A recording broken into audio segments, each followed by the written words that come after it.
Magandang umaga sa inyo lahat. Nandito tayo sa MD1 kung saan ay itong planta na ito ay gumagawa pa rin ng mga lumang jeep, yung mga nung panahon gera. Yan ang kanilang unang naging production dito, yung mga lumang jeep.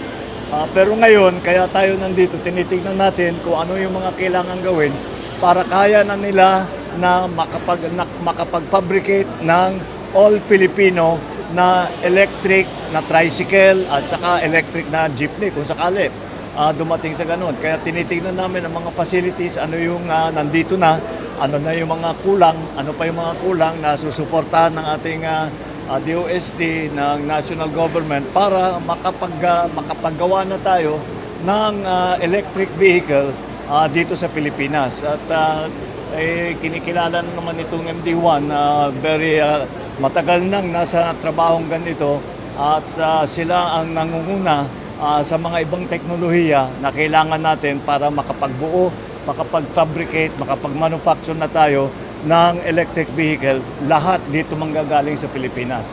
At alam naman natin yan ang ating mga hangarin para mabawasan ang dependence on petroleum mga products na nanggagaling sa ibang lugar at sa ganung paraan ay magiging mas stable ang ating ekonomiya at ang hanap buhay ng lalong-lalo na yung mga kasama natin ang nagpapasada. So, the next step is to put in some of the new equipment that is still necessary for the production of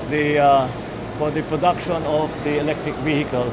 At alam na namin yung gagawin, and together with our technical consultants, I believe that we will soon be seeing a Filipino electric vehicle, tricycle, at maybe down the road makagawa na tayo ng jeepney.